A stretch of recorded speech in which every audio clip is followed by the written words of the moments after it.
Saskatoon's Makerspace is located in Riversdale on Avenue D and 21st Street. I've invited Devin Plett to come and give us a little bit of insight into what it is and how you can become involved. Devin, thanks for taking some time out of your schedule today and joining us on the show. Of course. Thank you so much for having me. I want to talk a bit about Makerspace. Many people don't know what it is to start with. Why don't we talk about the organization and yourself and what it is that you do? For sure. Saskatoon Makerspace, the easiest way to describe it is like a gym for people who want to make things. So we have a whole bunch of tools. We have a community wood shop. We have higher quality tools like laser cutters, CNC routers, and then you can come here. You can get a membership. You can sign up, take a class, and then come use the tools. And the reason we do all this is just really to build a community and to provide accessibility for everyone to be able to make anything happen. So the types of facilities that you have there, is it an area that I would rent by the hour or by the day, or could I take it for a month, or how big of a space would I have access to? Right. So we have studio spaces. We like to call them general workspaces for our members. And you can actually get a membership that allows you to have some general workspace. And this would allow you to like store your tools and different things that you personally brought into the space in the space. And it also gives you 24/7 access to the space. Alongside those memberships, we have a daytime use membership, which is 9 a.m. to 9 p.m. And it gets you access to the space during those hours and the tools you've been trained on. So let's say you're just kind of casual, your garage is getting a little cold in the winter, and you want to come in, like start using the wood shop here, you're more than welcome to just get a daytime membership and then come in here and use the wood shop 9 a.m. to 9 p.m. We also have small businesses that function out of here. Some great ones are we have Black Dagger Tattoo, a really talented artist. We have Road Coffee right here, a little shout out. They make great coffee. Randy was in today picking up something from them, I think, right? I was. Yeah, that's what I Yeah. thought. And we have a whole bunch of talented painters as well, some sculptors. Oh man, we have a lot of woodworkers, furniture designers, and then some people who are really into the technology side of things and doing some really heavy research on sustainable ways to generate electricity. So we have some exciting stuff happening here. And it's not just for me. If I wanted to come down there, I lived in a condo and had some tools or needed access to tools like that. Uh, Judging from your calendar, there's also things that happen throughout the day and throughout the month. Yeah, yeah, that's correct. So the classes that we offer here are we have like so because we have such a large variety of tools, we have to offer 101 courses on all those tools, and we try to cover off one of those 101 courses a month. Some of them we are able to offer more courses per month, like the wood shop. It's a little more popular. But yeah, so we just our 101 courses are focused on kind of two things. They're focused on safety training, teaching people how to use tools in a way that they won't hurt themselves or wreck the tools. And they're really good courses from an expert level just to get involved with the community, or a beginner level just to kind of get a feel for if you even like what the course has to offer, you know? Well, I've been inside the facility itself, but not when it's at full compression and capacity. But I'm Mhm. getting the sense that there's a bit of a community there that if I needed some, I don't know, reach out for some help or a bit of a network, that there's a bit of a kinship and friendship fellowship that happens between people that are there and you can lean on for help. Oh, definitely. There's a very beautiful relationship between a lot of our studio members, and what happens is if you don't know how to do something, there's someone else in the space who knows how to do it. For example, there was a time last year where I was making my own motorcycle seat, and I wanted to do like this fancy, kind of 70s king and queen one is what it's called. And I needed to do some fiberglass work for it.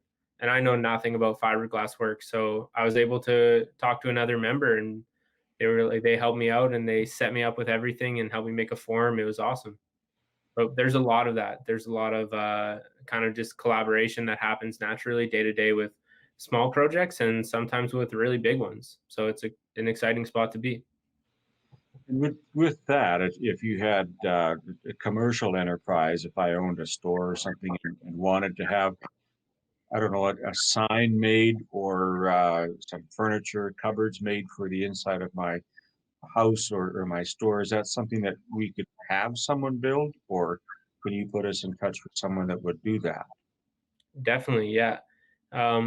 We have a team of people who make things here for Makerspace, and it's one of the ways we actually kind of raise funds for the space. So, because we offer such an accessible price for our studios and for our memberships, we kind of come at it just from a sustainable way to just allow us to do community fabrication. So, like if you have like a large scale sign or something you need made, we do that all the time here. Yeah. And when it comes to furniture type of items, is that something that I could bring my old rocking chair and take it apart and fix it there, or is it something that it would just be a 10 by 10 space or larger if I needed? Yeah, so 10 by 10 is kind of the largest space we have right now uh, in terms of general workspace for our members. We do allow members to rent, or sorry, to have multiple workspaces, but we are full right now, so that's not really an option, excitingly enough, you know? I think it's a beautiful testament to the way things have unfolded there, and it's great to see that, the community is rallying around and utilizing a space like that. Have you noticed anything happening, since March of 2020 with people looking for things to do, and maybe they have those skills and don't have the space? We hear about the uptake in baking at home and that type of thing. Yeah. Uh, are you seeing anything in your field there with what people are doing and migrating towards?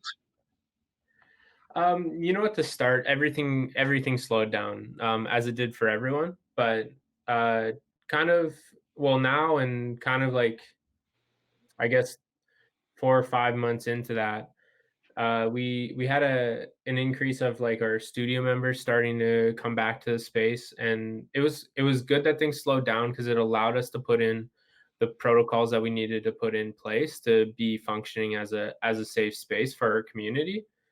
Um, so yeah, it's been good, and I think there's been an actual a little bit of an increase in terms of hobbyist inquiries that we have.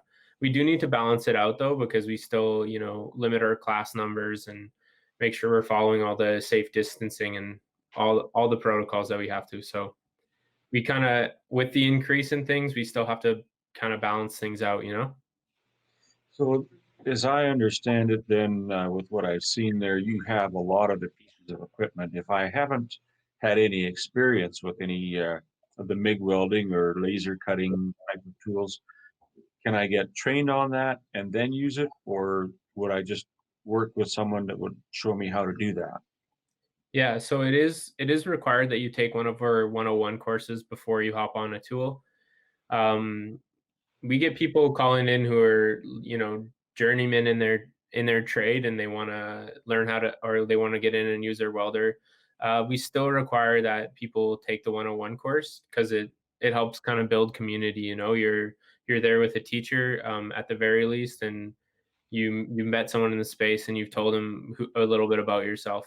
So it is required that you take a 101 course, and those are geared for everyone. And we really, really try not to assume any sort of knowledge on the people taking it. So you can be an absolute beginner, have never touched a welder before, and come in and then have welded something by when you left. So it's pretty exciting. I saw there was a class on sewing as well. Is there a division or a separate part of the building that would focus on clothing or fashion? Yeah, I mean, we kind of have two different sides to our building. We have what we call the dirty side and what we call the clean side. And the dirty side has welding, woodworking, any sort of like heavy sanding, but mainly that type of stuff. And then it also has our CNC router and our metal lathe and our metal mill. And then the clean side has a full silk screen area, as well as their laser cutter and a little soft shop area. So like we have a sewing machine and some community working tables that people can like pull out the sewing machine on. And that's also where we have our sewing classes. Yeah. So if I did have equipment of my own, sewing machine or welder, grinders, and so on, I could bring those there and just simply rent an area from you? Yeah, we don't actually rent out our areas. They come with our memberships. But you can definitely bring your own tools, and as long as they're on the appropriate side, like we ask that things like dust or sorry, sanding, because it causes a lot of dust, happens like in the wood shop and nowhere else.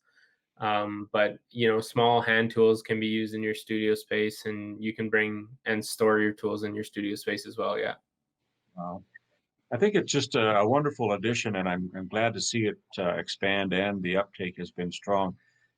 If people wanted to reach out to you, Devin, and find out more, or maybe take you up on the classes, how would they get a hold of you? The best way to get a hold of us right now, just because we're running kind of crazy office hours, is just by email. It's emailing hello@saskatoonmakerspace.com. If you don't catch that, you can just go to our website, saskatoonmakerspace.com, and we have like a custom form you can fill out there, and you're good to go after that. So saskatoonmakerspace.com is the best way. And you can get a road coffee while you're there. Hey. Devin, thank you so much for enlightening us and sharing that good news story coming out of Riversdale at the Makerspace. Wish you the best of luck, and we'll see you soon. Sounds good. Thank you so much for your time. Great. Stay with us, folks. We're coming right back.